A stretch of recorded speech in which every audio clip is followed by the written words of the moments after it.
This is the Elevate Construction Podcast, delivering remarkable content for workers, leaders, and companies in construction wanting to take their next step. Get ready to step out of your comfort zone with Jason Schroeder as he encourages you to do better, live a remarkable life, and expect more. Let's go.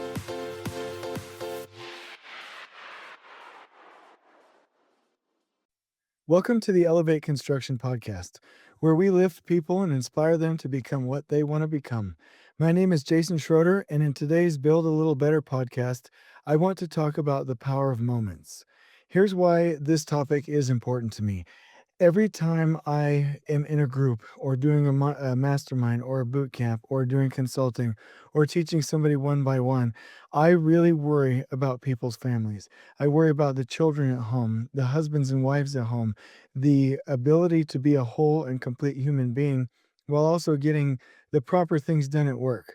I mean, in my opinion, if we could get everybody to where they could be happy at home with their wives, with their husbands, with their children, that would be a remarkable experience. And if you've ever had any difficulty doing that, if you've ever found that you have a little bit of an imbalance, or if you've tried to mentor others, then this little podcast, this little snippet for you is something that you'll want to listen to today. It's important to me because I feel like as the first steps for a worker, for a foreman, for a field engineer, superintendent, project engineer, anybody in the construction industry, they need to get a few things right before they move on, before they move forward and focus solely on their work progress. So one thing I tell everyone, date night. Have to have date night. I recommend it weekly. Work the appropriate amount of hours. There is no reason to work over 60 hours a week unless there's an extenuating circumstance and it's temporary. You know, I would recommend that you go home and help your husband or your wife with the cleanup, with diapers, with cooking dinner, whatever is needed to help out at home and be present and not just come home and kind of decompress. Love your children and teach them. Take time for them. Take time throughout the week, even though you're a little bit busy, and create moments for your family. Take time to be with and love your children. Give them the time, give them your time and teach them and create moments for your family. You know, this really becomes a connection to your heart. You know, think about the times when you haven't been there. You know, think about how important your spouse is. Think about how important your children are. Think about those moments and what you want to be remembered for. And try and make an emotional connection to that thought, to those moments. And I think we can make a little bit of progress here. And I'm not lecturing other people. I've had difficulty with this myself. I remember working 90 hours a week when I first started in this industry. And I remember clear times when I wasn't taking care of my wife and my kids. And I had an opportunity to change that by people telling me that it wouldn't really matter what I had accomplished at the end of my life. What would really matter is whether or not I was happy and whole with my family at home, and that work was a means to justify the end, which was being a part of that family. Work is so that we can make money, so that we can be with our families and have enjoyment and fulfillment in our life. So I would like to quote a poem by W. Livingston Learned called Father Forgets. Let me read this to you, and I'm hoping that this can make a little bit of a heart connection. Listen, son, I'm saying this as you lie asleep, one little paw crumpled under your cheek and the blonde curls stickily wet on your damp forehead. I have stolen into your room alone. Just a few minutes ago, I sat reading my paper in the library. A stifling wave of remorse swept over me. Guiltily, I came to your bedside. There are the things I was thinking, son. I had been cross to you. I scolded you as you were dressing for school because you gave your face merely a dab with a towel. I took you to task for not cleaning your shoes. I called out angrily when you threw some of your things on the floor. At breakfast, I found fault too. You spilled things. You gulped down your food. You put your elbows on the table. You spread butter too thick on your bread. And as you started off to play and I made for my train, you turned and waved a hand and called, "Goodbye, Daddy." And I frowned and said in reply, "Hold your shoulders back." Then it began all over again in the late afternoon. As I came up the road, I spied you down on your knees playing marbles. There were holes in your stockings. I humiliated you before your boyfriends by marching you ahead of me to the house. Stockings were expensive, and if you had to buy them, you would be more careful. Imagine that, son, from a father.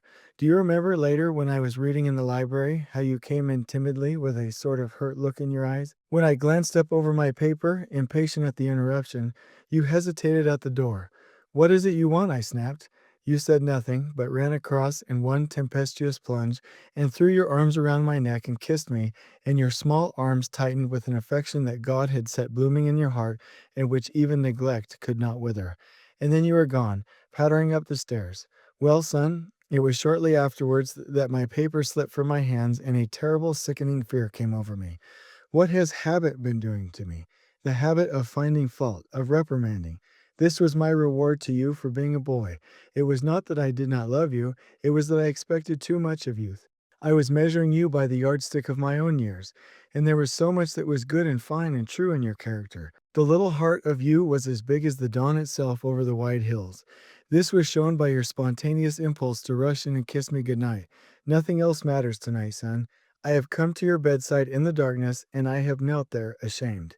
It is a feeble atonement. I know you would not understand these things if I told them to you during your waking hours, but tomorrow I will be a real daddy. I will chum with you and suffer when you suffer and laugh when you laugh. I will bite my tongue when impatient words come. I will keep saying, as if it were a ritual, he is nothing but a boy, a little boy. I am afraid I have visualized you as a man.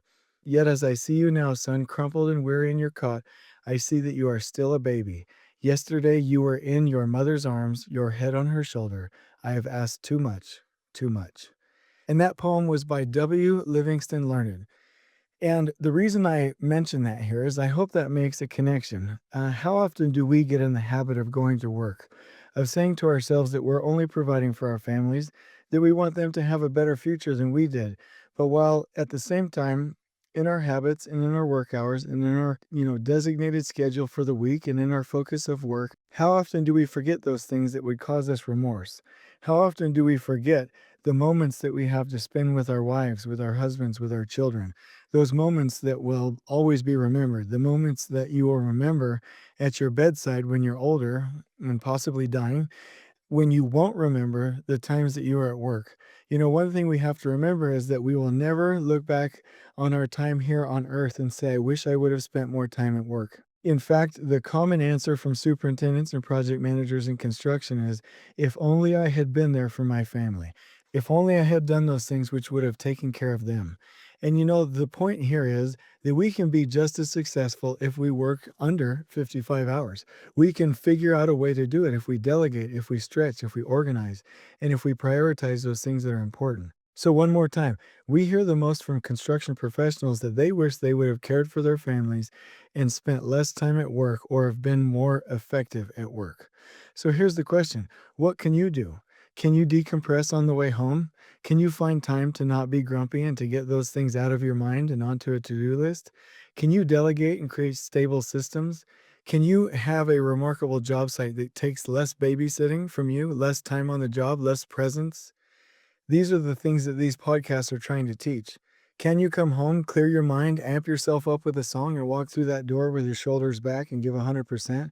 Can you focus and become a giver? Can you put things on your to-do list that remind you to take care of your wife, to bring home flowers, or to surprise your children? Have you read some books about love languages, like the 5 love languages, or books about marriage, or books about the needs of your husband or your wife? Have you read books about how to date? There are some ideas that I would recommend from the book, The Power of Moments. There's also another companion pamphlet that is called The Power of Moments for Families. I would just encourage us to all think about how could we tomorrow create a remarkable experience for our families in addition to the people at work and be 100% whole on that wheel of life to where our finances, our physical health, our spirituality, our families, and our work were all performing nearly at the same level. And we felt success in all of them, and all of them fed into each other and supported each other. Could you write down on your to-do list some things to do? Could you write down and plan some things on your Outlook calendar? Could you make it more of a focus in your daily routine? Could you go ahead and write down now some books that would focus your mind on what things you could do in your family? Could you right now, feeling inspired, hopefully, go write down some things that you could do to be more effective in your daily system so you didn't have to work as much? Could you do a surprise trip and take the day off and just come home and surprise your family? Could you schedule a hotel room for you and your spouse, or for you and your spouse and your children one Friday night or Saturday night? Could you come home and do a surprise game night, or come home and tell your wife, hey, I've got the dishes, I'll do the diapers, you go take a rest? What could you do? What moments could you create? Because moments are the molecules that make up eternity.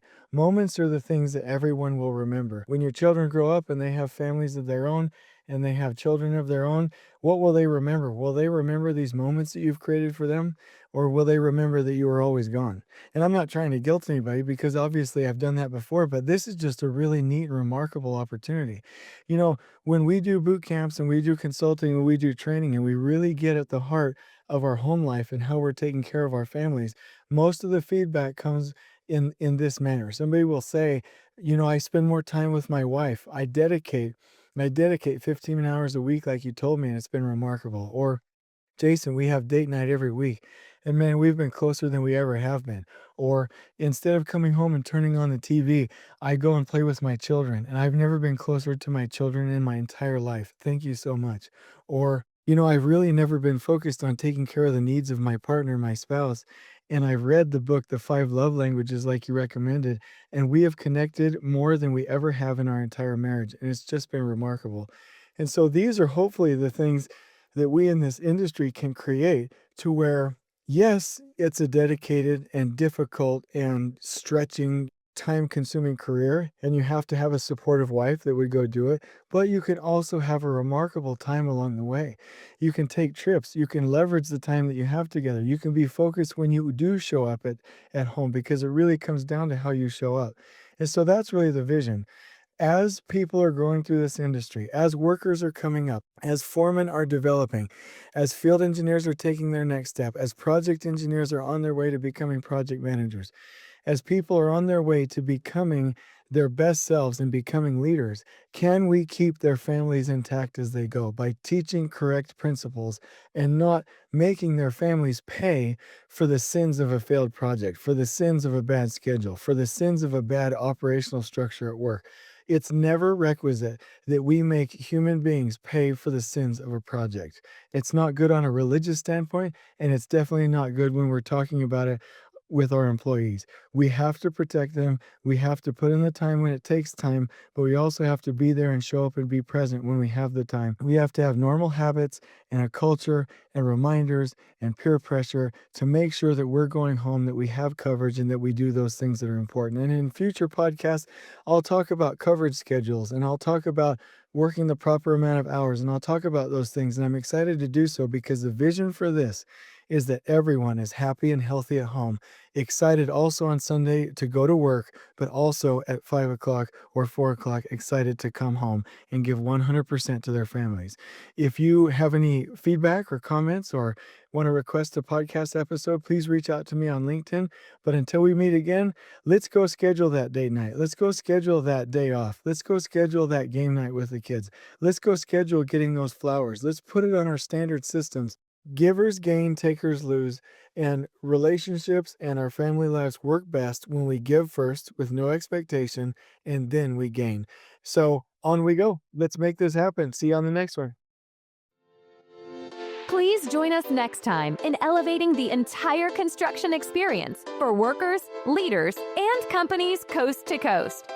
If you're enjoying the show, please feel free to share with your construction colleagues and help us spread the word by rating, subscribing, and leaving a review on your preferred podcast listening platform. We really appreciate it. We'll catch you next time on the Elevate Construction Podcast.